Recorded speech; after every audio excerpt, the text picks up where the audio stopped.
evening, friends and neighbors. Or shall I say this afternoon? Welcome back to the Broncos franchise on Madden 22. I'm your host, longtime listener. Be sure to drop a like, hit the subscribe button, and comment below. Let's see here. We've got a couple of negotiations to try and knock out. Netane Muti, the left guard, 24 years old, 77 overall in a star dev trait. We also want to try and lock this guy up long term. Remember, Cushenberry at center was pretty much in the exact same situation. This guy also wanting a 2-year contract, and I am totally willing to invest in somebody like this more long term. So let's make this guy, let's go with a 5-year offer and just kind of see how things unfold down the road. But we'll bring the signing bonus down to $1 million and increase the salary. Let's see, he wants 4.5 a year, which that right there is about $4.5 million a year. Let's make it an even $4 million salary per year, and I'll bet he'll take this. There we go. So now we've got 2 of our interior linemen locked up for a while, and then Graham Glasgow, 74 overall, and he's 31 years old with a normal dev trait. We're going to let him go ahead and test free agency. Only reason he would be back in a Broncos uniform is if we bring him back for depth. So we've got a couple of player upgrades to knock out before we start. Jonathan Cooper is now good enough at these 3 things to where I could see putting him on the field if he gets good enough at pass coverage to where we can use him. But right now he's just really bad in that department, so we've got to try and work on that and see if he can become usable. With Noah Fant, we're going to continue to emphasize possession because usually you get some blocking bonuses with that. So that's sort of the lead block, pass block, finesse, run block, finesse. You do that, and usually you get better at like the short routes, catching in traffic, and then a little bit of the blocking stuff. Maybe some other pass catching bonuses, but for the most part, it's a little bit of just kind of basic stuff. Returning from injury, so Kenny Young apparently was banged up a little bit, but he is back and ready to go, and that means we need to get in here and mess with our linebacker depth chart again, because it's going to be all kinds of jacked up. I'm okay having Josie Jewell there as the second option off the bench. At middle linebacker, Will McPherson is the starter, and he's actually kind of earned it at this point. They're both 77 overall, so that's good. And then at right outside linebacker, this is where we will put Kenny Young as the second option and drop Cooper down. So that'll be the plan for the time being, and then we'll need to go look at the unfortunately, I kind of have to look at all of these because Bradley Chubb goes there. It's going to be Jones there, and then D-tackle should be the other Jones. Wait a minute. DJ Jones. And, oh, okay, we still have the 2 Jones boys. I was thinking we only had one of them, but now middle linebacker still needs to be McPherson. We've got to get him better in pass coverage to where he becomes the clear, best option here. But for right now, we're kind of nerfing that a little bit to just try and get him reps. So the more we get him on the field early in his career, we can get him developed to where he is a pretty good middle linebacker. And I think we are now ready to go ahead and jump into the action against the Bears. We get them at home. They're 2-4. Their offense is probably struggling a bit. So let's see if we can get back to 4-2 on the year before we then have to go on the road to take on the Chiefs. So it's Week 7 action at Mile High coming up. And here we are in Denver, Colorado. It's going to be the Bears and the Broncos in the battle of the teams wearing orange and blue. We're going to just jump right into this one. It is going to be the Broncos kicking off, the Bears back to receive. It is going to be Chamberlain taking this one about 8 yards deep. He'll just kneel on that one. And here come the Bears with Justin Fields at the helm. They're going to start 1st and 10 at the 25 as we get a look at the numbers for Fields this year. He's got about 1,500 yards passing, 8 TDs, 4 interceptions, a decent ratio at 2-to-1. And he's going to get things started here as they take it right up the chute. That is going to be good for a first down there. Khalil Herbert able to convert there, but now 3rd and 14 from the 38. Fields looking to throw, swings it outside. That falls incomplete, and the Bears would have to punt. So it's Corey Bryant back to receive. Takes this one at the 15, tries to spin away from a tackler, but he is brought down right there. A short return, and the Broncos going to start at their own 16. And here comes Brett Morris. He's got 8 TDs to just 3 interceptions, but the yardage not quite as impressive as Fields, as he is just shy of 1,100 yards coming into this exhibition here. And now it's Noah Fant on the first play from scrimmage. Takes that one out to the 34-yard line, a gain of 18, and a new set of downs for Denver. Now 1st and 10 from the 47. Morris looking to throw. It's basically the same play, but to the other side and to the other tight end. It's Albert O taking this one into Chicago territory down to the 41. Now 1st and 10 from the 29. Morris to throw, going deep, but that is going to be incomplete. However, a flag on the play. It is going to be pass interference, and that'll set Denver up with pretty good field position now and a new set of downs. Later in the drive, 1st and goal from the 1. And they just send it up the middle with Javonte Williams, who pushes his way in for the score, and Denver on top 7-0. That drive taking 9 plays to go 84 yards and eating up about 5 minutes on the game clock. Ensuing possession, 3rd and 11 from the 24. Fields throws it outside. It is complete, but that is going to be well short of the first down. Ojemudia there on the coverage, and the Bears would have to punt. Ensuing drive, it's Noah Fant again on that little drag route after a penalty on first down, made it 1st and 17. They convert on the very next play and get it all the way out to the 39. Now Morris from the pocket down the middle. He has it to Hamler, who's going to take that across midfield and down to the 42-yard line. And Morris 7 for 7 at that point, 89 yards through the air. Now 2nd and 10. He's going to look to throw. Outside, has it to Jerry Jeudy, and that's down to the 28-yard line and another first down. And the Broncos on the move again. They go play action on 1st and 10, but Morris is going to be sacked from behind, as it's going to be Sampson just coming through, got right around Bowles at left tackle. That would make it difficult for them to convert. Now on 4th and 9, the field goal try from McManus is up and good, and the Broncos extend their lead, make it 10-0. Ensuing drive, 3rd and 7. That is going to be complete to Cole Kmet down the middle, makes a couple men miss and takes it across midfield down to the 46-yard line. Bad tackling there by the Broncos. Had a chance to wrap him up after about a 10-yard gain, but he turns it into a big one. Now they're going outside on 2nd and 2, and it's Kenyon Drake all the way down to the 5-yard line. A big pickup there. Sets up 1st and goal from the 5-yard line. Now 3rd and goal. It's going to be Fields looking to throw, buying some time with his legs, but he is going to have to try and take off with it. Bradley Chubb able to make the tackle, but he is shaken up on the play.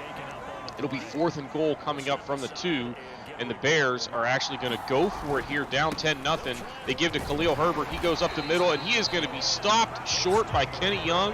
They are going to turn the ball over at the 1-yard line, so Brett Morris and crew are going to have a long field in front of them. And you see there, a dislocated shoulder for Bradley Chubb. He is going to be out for the rest of this game. Now on that first play, backed up all the way to their own 1-yard line, they just go straight up the middle with Williams, and he gets 7 yards and give him some breathing room. And now 1st and 10 from the 14. Play action, Morris rolls out, throws downfield, has it to Jerry Jeudy, who's got it all the way across the 40 out to the 44, but the ball is loose. And the Bears eventually going to recover it. It was in a pile of Bears bodies. Eventually they pick it up and get it back to the 33-yard line.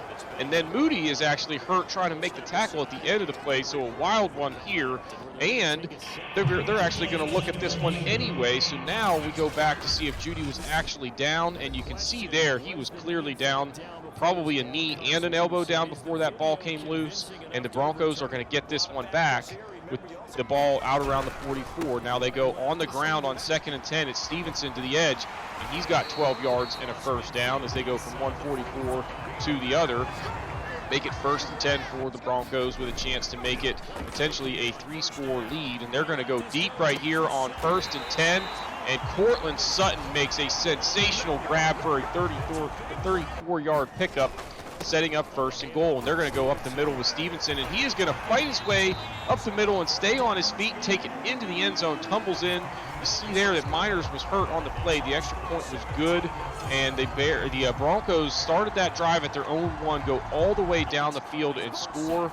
And now on the ensuing drive, 17-0 late in the half. It's 3rd and 12. Fields trying to get outside, but McPherson actually going to get him down shy of the line of scrimmage for the sack.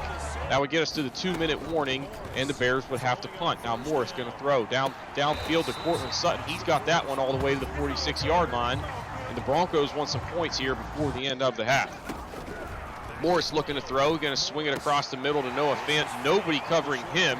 That's probably not good. And he takes it all the way down to the 33-yard line, out of bounds. Now 3rd and 4 with 30 seconds left. Morris looking to throw. He is going to be hit. That ball comes incomplete, and they're going to have to settle for a late field goal, but it is now 20-0. The Broncos all over the Bears so far in this one, with the Bears offense unable to do anything. They would not move the ball there before the half with just under 30 seconds left to play. It's going to be a 20-zip score. As you can see here, the Bears running the ball okay, but the passing offense has been atrocious, and the defense has had no answer for this Denver offensive attack.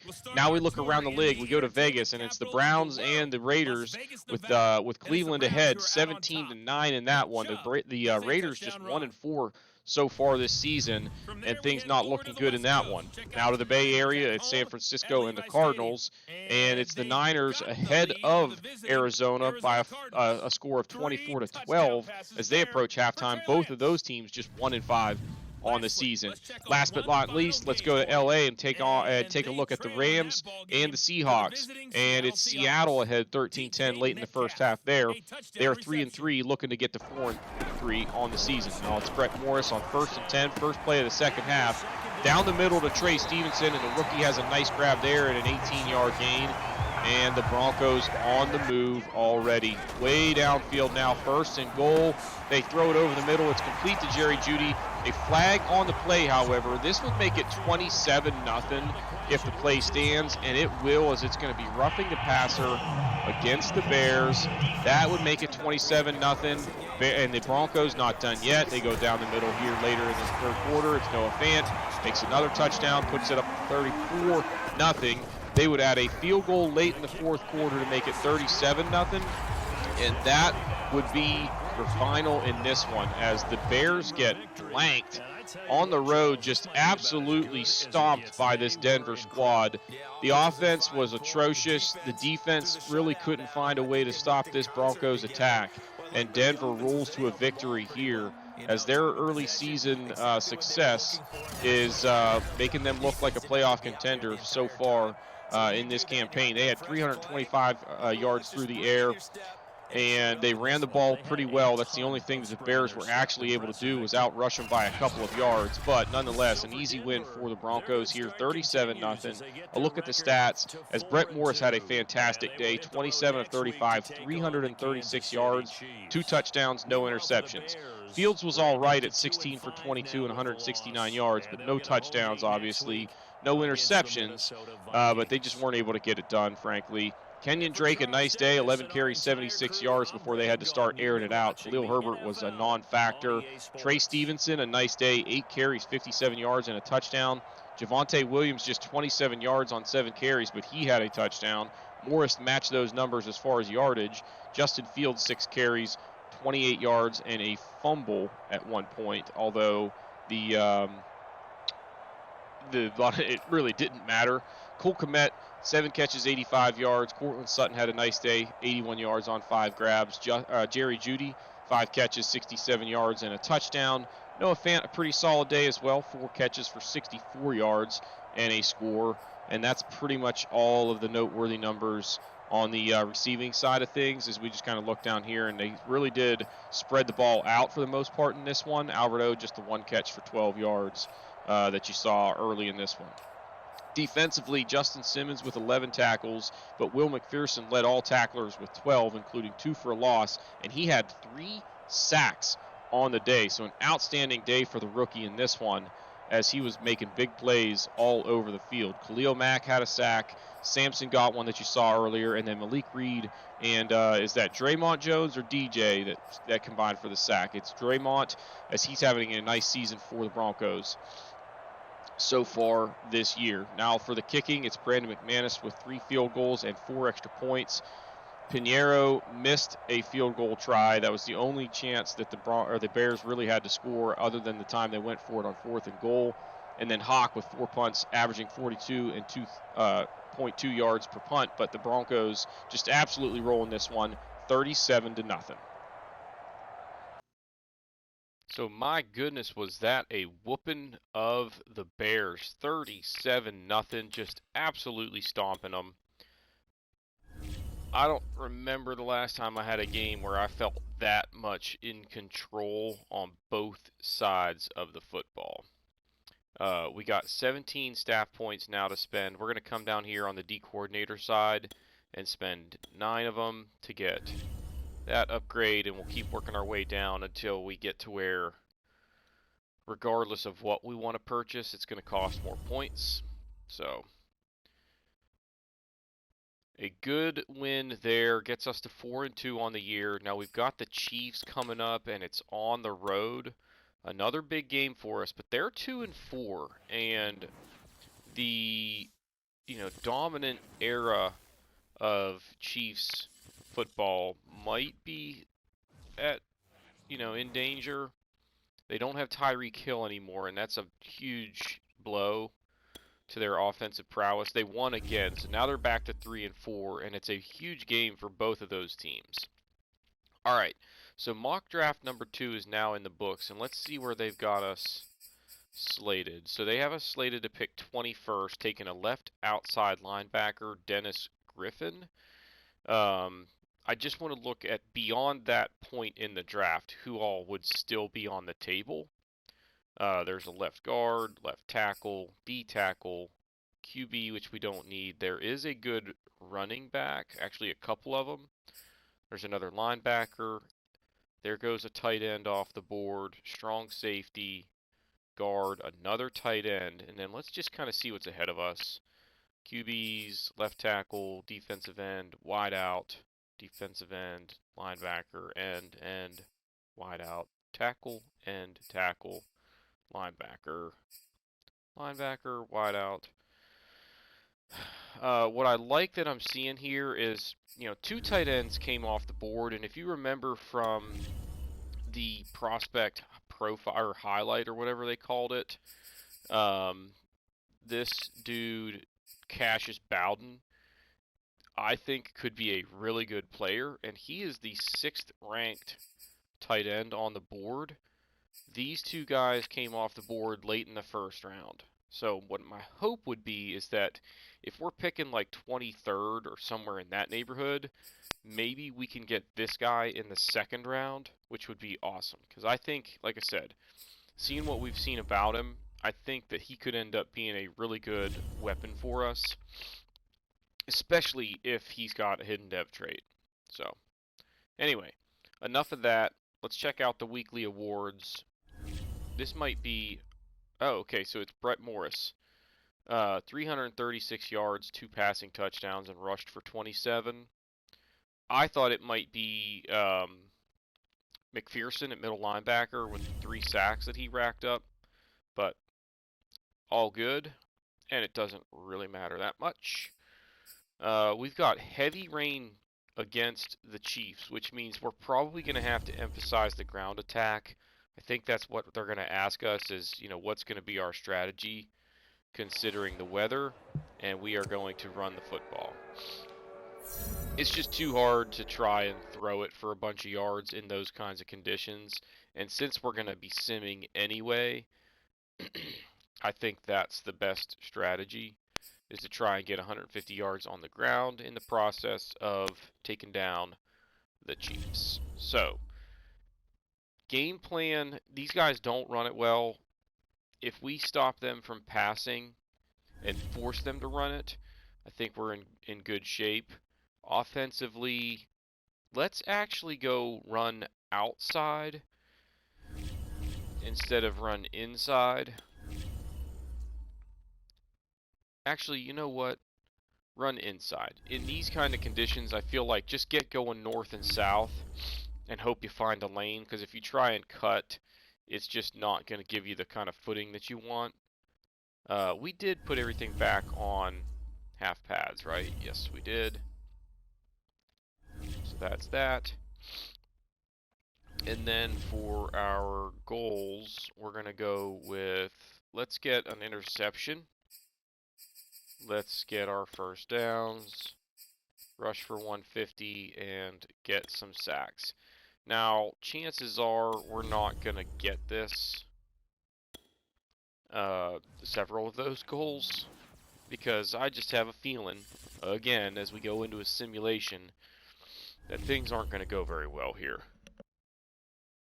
I mean, the Chiefs are they're a good football team, and they've got some weapons both offensively and defensively, although you can see there their defense is not quite as good as it used to be. So maybe we got a chance here. Our team is very well balanced on paper, and we don't really have any major superstars, with maybe the exception of Patrick Surtain, who's becoming one. Let's emphasize the scheme fit here, I guess. Get him better throwing on the run and under pressure, but that deep accuracy could be important as well.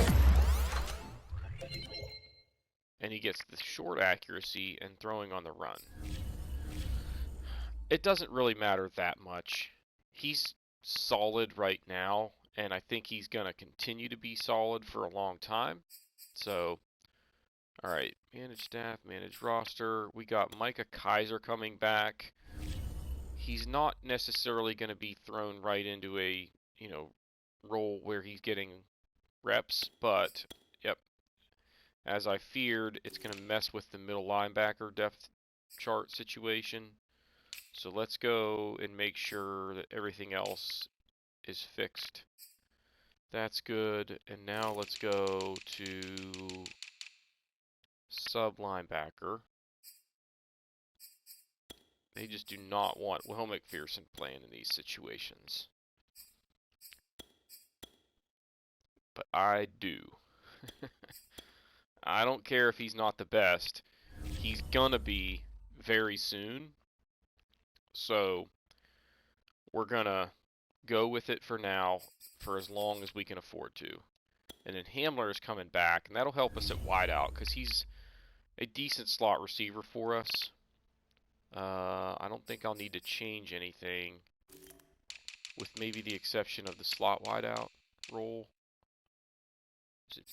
Okay, yeah, see, they put Tim Patrick in there, but I want Jerry Jeudy in that role.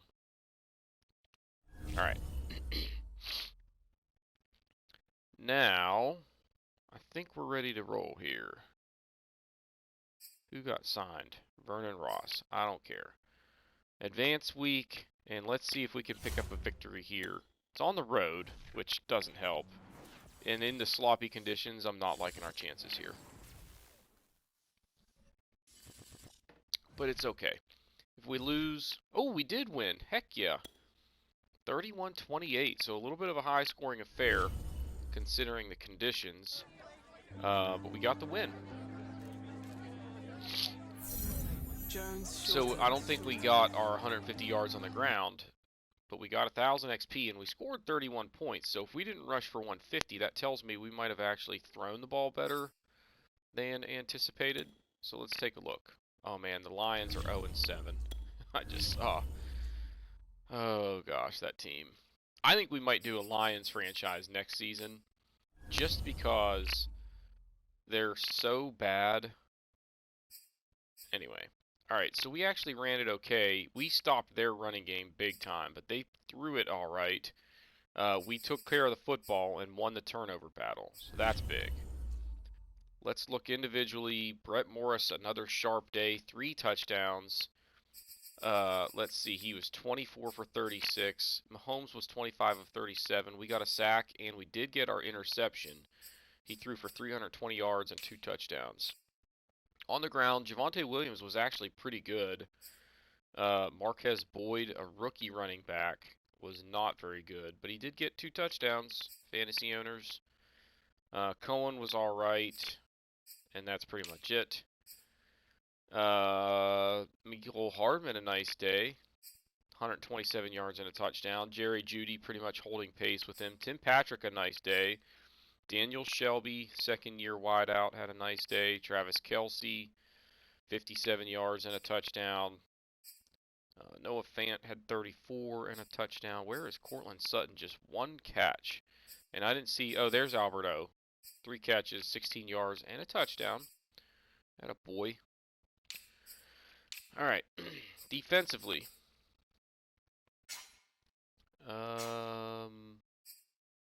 Darby led our team in tackles, and then McPherson just 5 tackles. None for a loss. There was only 1 sack. Bradley Chubb got it, and then Darby, I saw, had the interception. McManus missed a field goal, but hit a 55-yarder. And then Gervasi just 1 punt, 60 yards, and it went into the end zone. So he punted the ball, and it went 80 yards for a touchback. That's ridiculous. See, that stuff just doesn't happen when you're playing. The game just doesn't allow for it.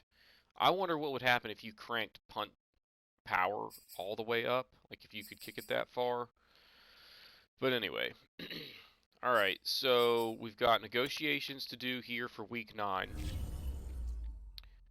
And who are we working on? Albert O, ready to start the negotiation process. He wants $11.8 million over 3 years. He's only a normal dev trait. He's 74 overall. So for the next 3 years, he will probably continue to get a little bit better. Definitely for the next 2. And then that 3rd year is kind of like you don't really know what to expect. But I think we can get 4 solid years out of this guy, and he's a good player. He's got good speed, and that's what I like in tight ends. I prefer that they could run block a little bit better than he does, but he's a good enough weapon in the passing game that I'm going to extend that to 4 years. We're going to drop the signing bonus down to 1.55 and increase the salary to 2.3. Let's see if he takes that. I bet you he will. Yep. All right, so... Oh, wait, no. There was somebody else there. Get back into the negotiation room. And who was it there that we need to decide what to do? Shelby Harris. There's no decision there. He's past his prime. He's just not going to be very good next year. He would be a decent depth option maybe, but he'd probably be a little bit expensive considering his age and experience for that kind of role. So, weekly strategy against the Ravens. Defend the deep pass. No, don't worry about the run. Stop them from passing it and make them one-dimensional. Then offensively, they are bad against the run, but we're going to stick with blitz counter. We've got a good quarterback, good tight end, pretty good wide receivers. Let's take advantage of them. So throw 2 TDs, get the 15 first downs. I'm going to stick with run for 150 so that maybe our play calling remains a little bit balanced. And then let's try and get to Lamar Jackson a few times. So we'll see how that strategy works out. Honestly, even if we lose this game, we'd be 5-3 and taking on the Patriots at home, who I've had some pretty good success with. So that's, we're in pretty good position right now. We've got some player upgrades. We'll keep emphasizing run stopping with Johnston. And then James Webster getting another upgrade. Does he have his dev trait unlocked yet? We'll go with... I'm going to go with Power Rush and hope that the run stopping comes along with it. If it doesn't, I'll just upgrade run stopping next time. But it did. See that? And he needs 4 more snaps to unlock his dev trait. So we'll see what he turns into there. KJ Hamler, we're going to emphasize slot. He's turning into a decent weapon for us. Trey Stevenson, we're going to continue to emphasize elusiveness. Come on, give me a carrying upgrade. Yes, that's good. Change of direction's also a good one. Nick Nelson. Did we sign him as a free agent? And I just don't remember that. Because he's... Yeah, I mean, he's a 5-year veteran. We had to have. But, anyway. Alright, Kenny Young, field general. I should probably have considered the pass coverage one for him. Because long term, I consider him maybe an option that we move to the outside. And if that's the case, I want you to be good at pass coverage. But it's not a huge deal. Jamar Johnson, again, turning into a pretty decent backup. Both of our safety backups are respectable players. Not that it's super important, but it's a situation where when we need to move on from the guys that are the starters, they might be, usable options. Tim Patrick, I want you to get better at the physical aspect because I like sending him deep. He's a pretty big body, 6'4", 210. I want you to be able to go up and win jump balls deep down the field. All right.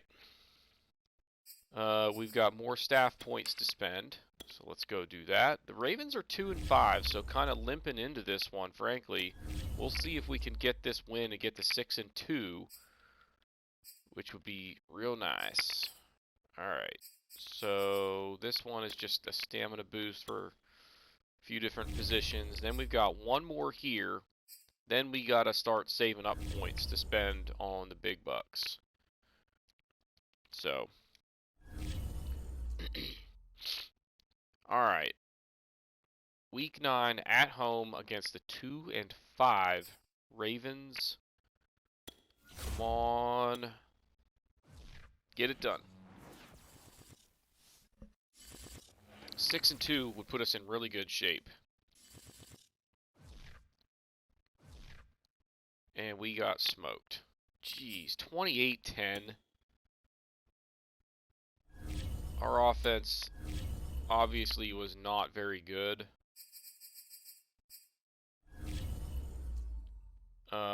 We turned the ball over twice. We had 29 rushing yards. 29. That's embarrassing. I wonder if we just got behind early and couldn't, we had to throw it. Brett Morris was not very sharp. 22 for 44. Yeah, 44 pass attempts. Sacked 4 times. Picked off twice. No touchdowns.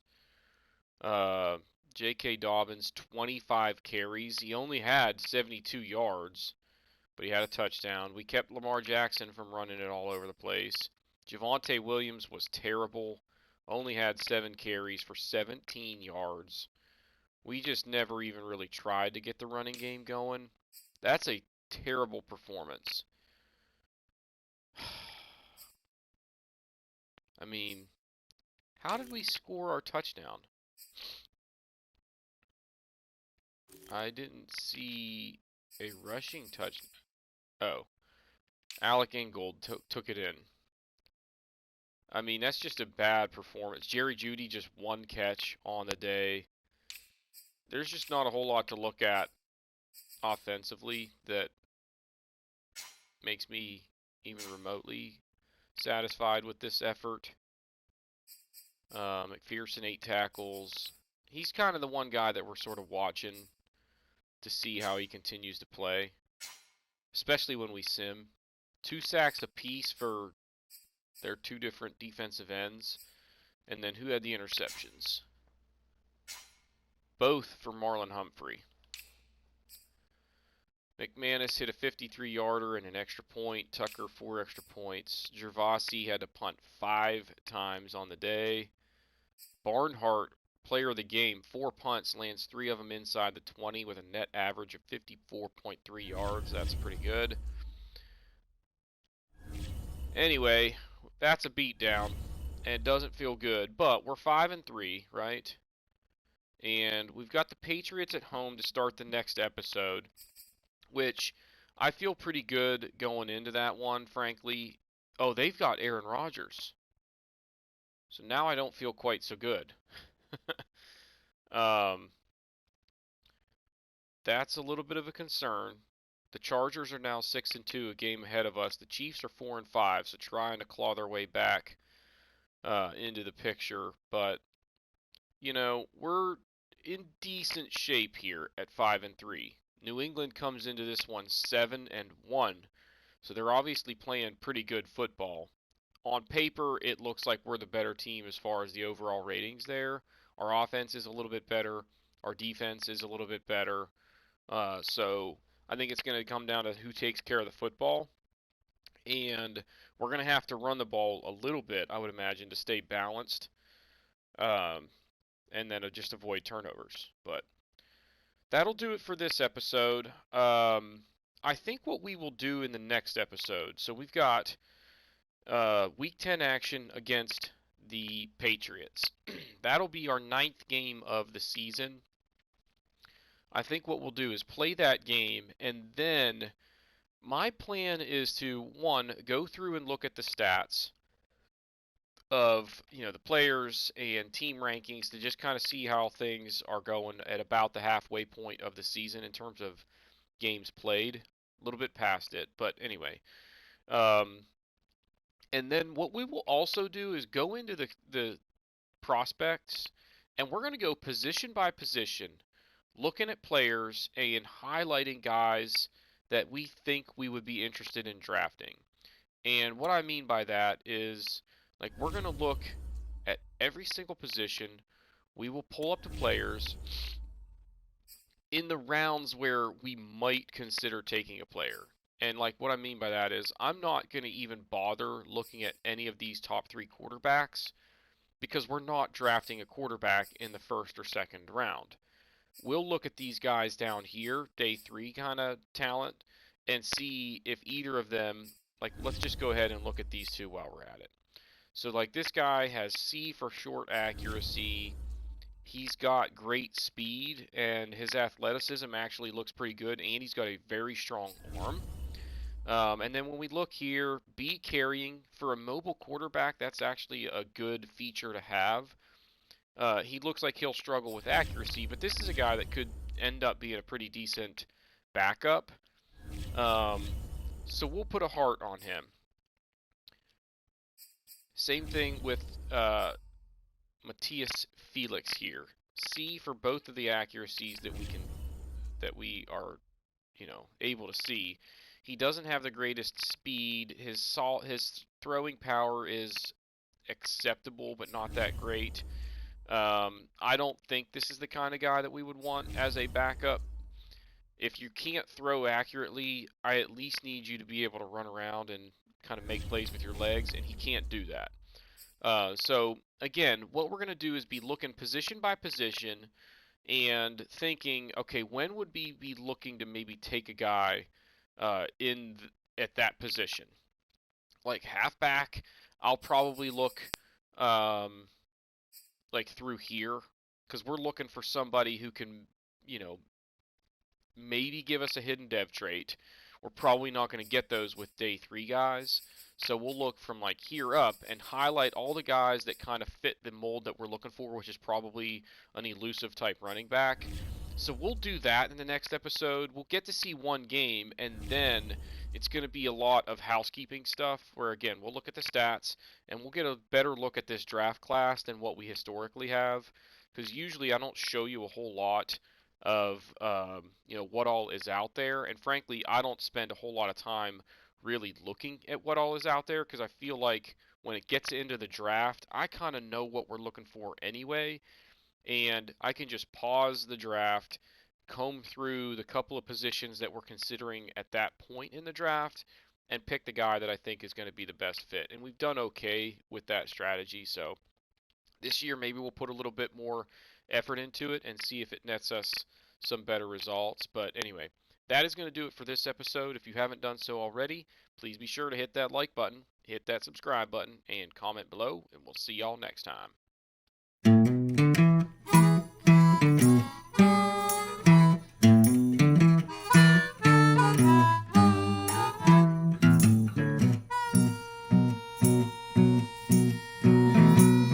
Good evening, friend and neighbor.